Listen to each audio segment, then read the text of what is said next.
Hello, welcome to Not Dead Yet's weekly film chat. I'm Dan. I'm Lee. It's film and TV as well, actually. Film and TV. Yeah, there you go. Okay, so Lee, you've been very, very busy, so I'm guessing you haven't been watching too much. So I've watched a few things, but not much over the last couple of weeks. I watched a couple of nights ago a film. I really like Robin Williams. You know, sad. Obviously, he died recently, this year. And the film's called The Final Cut. From 2004. Now, I think, I think Robin Williams is, he's a really great comic actor. He's obviously a fireball of energy. Yeah. But when he does serious, I think he's really good.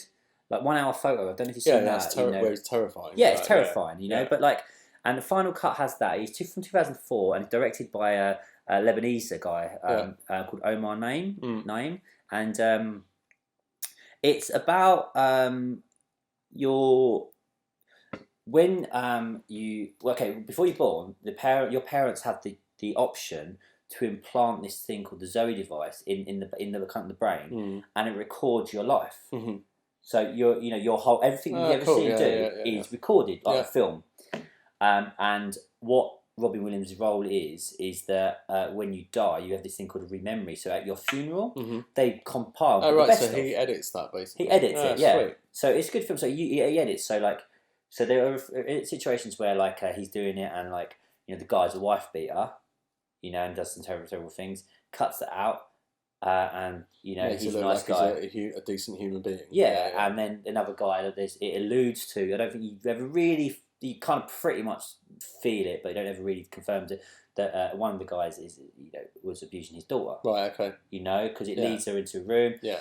So his job, and he's one of the few people in his industry that can deal with that. Yeah. Because he had a childhood memory where he, how he saw it, how he was walking across a plank in it's like 10 or 9, and he walked across, and then a friend of his walked across, and the friend was like, "No, I want to go back," and he's like, "No, come over," and ended up falling and dying. Oh, right, okay. But also, what's interesting about this is what your memory chooses to remember and what actually happened. Yeah. So and his job is doing this, but he finds out because his parents died when he was little. So as Robin Williams is in his 50s, he doesn't find out until he's 50s, whatever age he is, that he has that implant. Okay, right. Because he never got told his parents. Basically, the parents choose you. Tell you got it. So and he can't have in his job. He can't have that because he's seen other people's lives. Right. Okay. Yeah. So one of these guys, that he's cutting for, the guy that is it loses he abused his daughter. Yeah. That someone else wants that to expose. This guy's company. Yeah. So he's the stand-up guy. They want to expose that, bring down the company. Now that through various situations that ends up getting destroyed, and then they find out that Robin Williams has got this device. Well, not got the device. Yes, he's got this device. Yeah. So even though this guy's footage is lost forever, it's still in there. It's in Robin Williams' head because he's seen the footage. Yeah. So it ends up being they chase him. Yeah. So it's an interesting. It's a good film. I found that quite interesting. To watch that. I watched a TV series that was on TV relatively recently that I never got around to watching, but I wanted to. Peaky Binders. Oh, we were talking about that last night in the pub. Oh, really? I was saying how I'm never watching that. Oh, see, I saw it advertised ages ago. And I was I quite like Cillian Murphy. Yeah. And I saw that advertised, and I never got around to watching it for whatever reason. Yeah. But it's on Netflix, so I started watching that. I only watched the first episode. Quite liked it. It's a gang based in Birmingham in like the 20s. Yeah. I enjoyed that. And it's got is it Tom Hardy in it? Yes. Tom Hardy in it. Yeah. I've only watched the first episode. Okay. And it's basically a gang. And they kind of go to rob some cargo that they think's bikes. Yeah. Ends up being armoury. Okay, right. That's meant for Libya from the IRA. Right, nice. So that I've only just watched that, and otherwise last night I was watching Filthy Rich Catflap. Ah, how is it? Yeah, great. It's it's interesting. So I've never seen that. No, I've not ever seen it. No. So you like the young ones. Yeah. You like bottom. Yeah. This basically it's the midpoint. What I wouldn't even say it's a midpoint. It's bottom before they moved in. Well, no, the characters are Richie and Eddie. Oh, really? Yeah, Richie. Okay. Eddie is a drunk buffoon. Yeah. Richie is obnoxious. Okay, right. Yeah. It is Richie and Eddie from bottom. Okay, right. But a little bit younger. Okay, right. And it's great. It's Richie. It's quite a really interesting basically it takes the piss out of showbiz. Yeah. Because Richie's I think he's a light entertainment or has been like Alan Partridge. mildly successful, like Okay, right. entertainment sort of person. Yeah.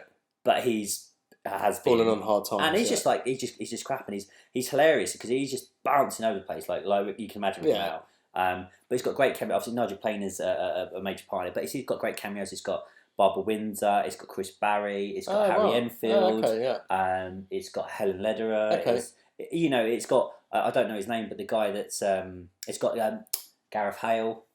Oh, from Helen Page. Yeah. Okay. So it's very kind of like what you'd imagine. Like it is between the young ones and bottom, and I think it was just before New Statesman. Yeah. So in that order. Okay. It was great. It was fireball energy, but it is exactly what you can imagine. Rich and Eddie were like a little bit previously. Right. Okay. That sounds good. I might have to get myself that. So it was great. But yeah, what have you been watching? So I went and watched Jurassic World. What was it like? It's a stupid, fun dino film. But the first Jurassic Park was great. I'm calling it Jurassic World: Chris Pratt in eyeliner world. Really? He is wearing a hell of a lot of eyeliner in that film. It's all right. It's good fun. Is it as good as you kind of? Because Jurassic Park expected it to be rubbish. The Lost World I thought was quite good. I've never watched that. It's okay. It's not good. Jurassic Park's great. Lost World, all right. Yeah. So this was, I was like, No, it's fun. It's stupid. It's big dinosaurs. Yeah. It's all right. I mean, a lot of things. There's a lot of problems with it. They spend about half an hour talking about why theme parks can't be successful unless they do X, Y, and Z. But really, they're talking about blockbuster movies. Right. Okay. It's a very, very thinly veiled metaphor. Right. So that's a bit lame. Is Richard Attenborough in it at all? Because he died last year, didn't he? No, it's all right. There's some awful sort of gender stereotyping, and there's some problems with it. But if you go in expecting to just see some cool dinosaurs doing cool shit, then it's good. Isn't it like they genetically make a new dinosaur? Is that what they do? Yeah, and that's entirely predictable, all of that stuff. But hey, I like dinosaurs, so exactly, it's good. So yeah, watch that. I also last week watched A Prophet, which is a French film. Okay. About a guy who you never really know why he's in jail, but we follow him from the moment that he gets booked into jail, basically. Okay. So I think he's been arrested. That's when we see him, when he's in the holding cells having been arrested, and we follow him through that. I quite like that sort of thing. It's that sort of style. Quite brutal at times, but it's a very enjoyable film. It's very good. I really, really like that. I watched 22 Jump Street. The Jonah sequel. Hill. Yeah, the Jonah Hill and what's his name? Channing Tatum. What's his name? Channing Tatum. Yeah, I think so, yeah. Any good? It's shit, really. I quite like Jonah Hill. Whenever I see him, he's alright. But they kind of ruin Jonah Hill in this film. They don't let him really be Jonah Hill. Ice Cube is playing a caricature of Ice Cube. It's all right. There's some funny moments in it occasionally, but it's pretty naff. It looks pretty naff. Yeah, I was ill and lying on the sofa, and that's exactly the kind of thing you want to watch when you're feeling like that. What else have I watched? I started watching, but couldn't manage to watch it all. A film called Computer Chess, which is on Netflix. Which is it's filmed on old analog video camcorders. And it's is it recent the film on that, or is it's I think within the last few years maybe. Okay. And it's about a conference or competition set in the early 80s, maybe late 70s, early 80s, where they're trying to get a computer to beat a chess champion. Okay. But I just couldn't. It's an indie. It sounds like you're watching paint dry. Yeah, no, it's not so much, but it's just. They use a lot of amateur actors, a lot of it's improvised, and I just found it very difficult. It's dull, and it shouldn't necessarily have been, but I think those things, there are a lot of long conversations about stuff that I didn't particularly care about, and the aesthetic of it, I appreciate why they've done that, but I found that really difficult to watch. Right. Okay. It's very low definition, a lot of the images are quite smudged. I just didn't. I really wanted to like it, but couldn't. Right. So ended up giving up after about 40 minutes. So gave it, a fair crack, but couldn't watch that. I'd watched the whole of the first series of Silicon Valley. Don't know that. What's that? So that is a comedy based in Silicon Valley, amongst all the tech firms, about a computer programmer who develops an app that suddenly becomes hot property. Right. Okay. And it's created by Mike Judge. I know the name. Office Space, Extract, Beavis and Butthead. Beavis and King of Butthead. the Hill. Okay. Yeah. Is this an animated thing? No, it's a live action. It's really good. Really enjoyed it. Watched it in probably a day. Oh, cool. All of the first series. Really enjoyed it. Is that on Netflix or that was on TV Sky Atlantic. Sky Atlantic, I think. Or on Now TV because I don't have Sky, so watched it on that. That was really good. I watched the first couple of episodes of Defiance, and I think that might have been on Amazon or Netflix, one of them. That is a science fiction series from the Sci-Fi Channel, I think, where it's set in the future after Earth has been invaded by aliens and everybody has to try and live together. Okay. And it's all right. I could probably watch more of it. I'm not sure I will. It felt a little bit Deep Space Nine, you know. Right. It's probably something that my parents would both love because they love Star Trek. And when was it set? Like, not when was it set. When was it made? It's only 90s? 2 or 3 years ago. Oh, okay. Yeah, it's recent. Oh, okay. So the effects are not too bad. There's some decent acting in it. It's all right. The wife of Dexter, she's in it. Okay. Yeah, it's okay. I didn't mind it. I watched all of Series 3 of Veep. It's Veep. Veep is the American version of The Thick of It. Okay, good. Yeah, it's great. Yeah, really enjoyed that. As much swearing? Not quite as much, but still quite a lot.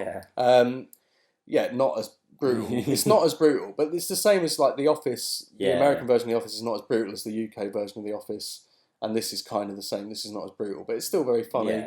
Yeah. That's pretty good. And I started watching a current affairs show, which is Last Week Tonight with John Oliver. Okay. And it's kind of like a comedy current affairs. So John Oliver's an English guy, but this is a big show in the States. Okay. Have you watched Community yet? No.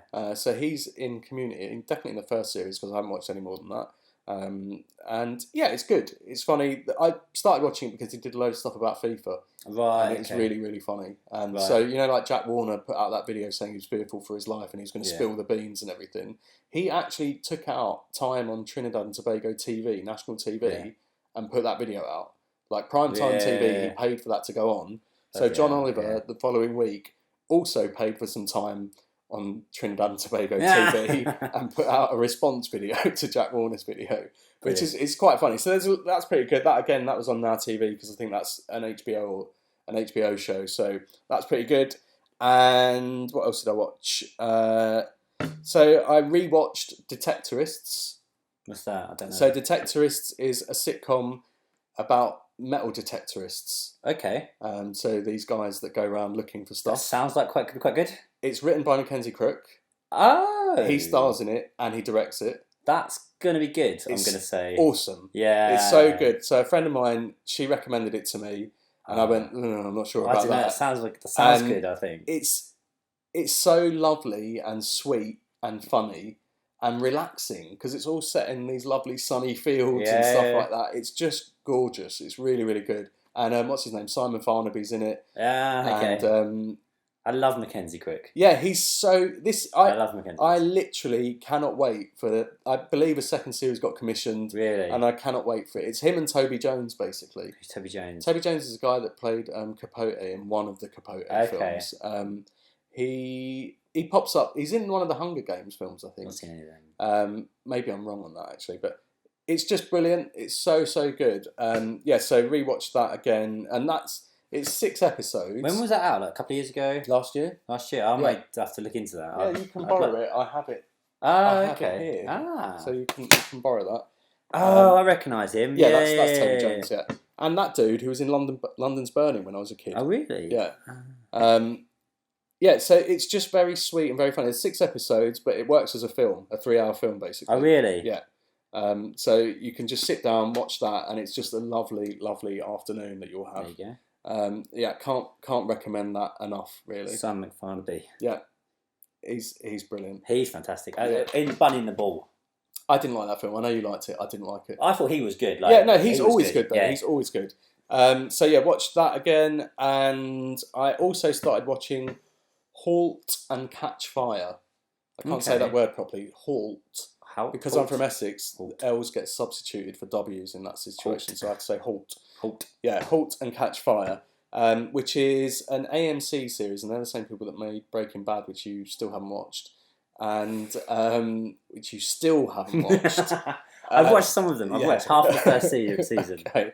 And it's about the period of time where Apple, IBM, Microsoft where the personal computer race was happening. Right. Basically, the race to develop a effective mass market personal computer. And it's about these guys trying to do that, basically. Okay. So I watched the first 4 episodes of that this week. Really, really enjoying it. There was a moment where there was like a high drama moment in the show that I did have a kind of reality check going on. Whilst I was wrapped up in the high drama, there was a little voice in my head saying, yeah, but you're getting tense about the fact that someone didn't save their work. So, you know, but it's very enjoyable. Scoot McNairy's in that. I really like him. So that's pretty good. And Lee Pace, who was in the Guardians of the Galaxy film. Okay. And I don't know whether it's the character or his acting, but he spends most of the time, he basically channels Patrick Bateman. Right, okay. And he's got seemingly 2 levels of performance in this. And that is Patrick Bateman needing a shit and Patrick Bateman really needing a shit. So very tense. Yeah, exactly. It's a little bit sometimes, but it's still an enjoyable watch. And I'll probably watch the first series of that, finish that this weekend over the next couple of days or something. So yeah, really enjoying that. Have I watched anything else? No, I think that's it. So I've watched quite a lot. Yeah, that's a good week. I saw recently. I know the first time I don't know if you like this series, but Rev.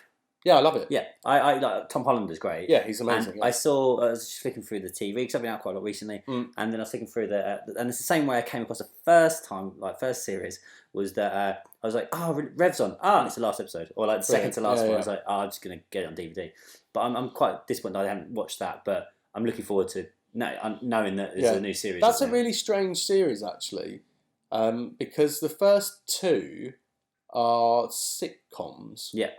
And the 3rd series is not a sitcom. Oh, really? Yeah. It's a really strange thing that they did.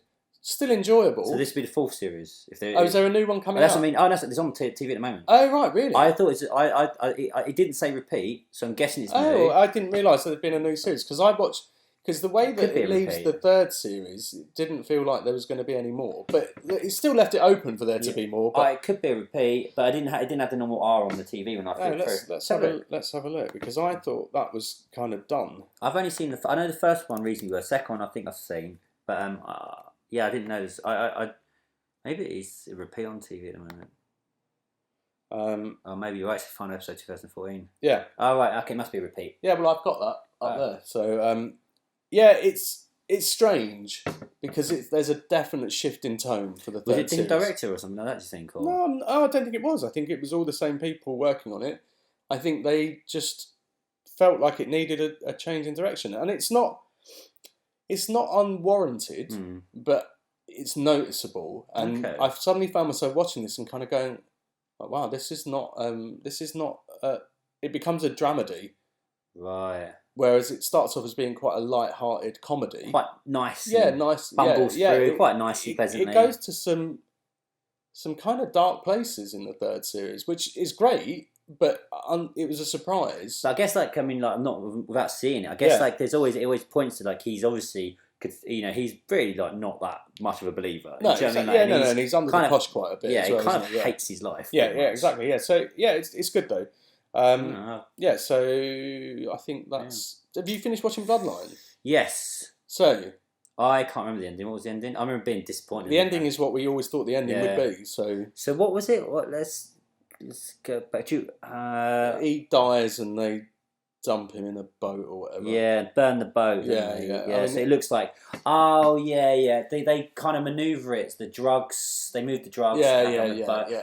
This goes back to when it very first started. It's just like you kind of like you're kind of like encouraged to watch this stuff through. It's like I always give it the first few episodes sort of thing, and a couple of episodes, and this kind of vindicated me going. I think so. But I think they really, really, really screwed up with their back and forth structure because it gave the game away so much.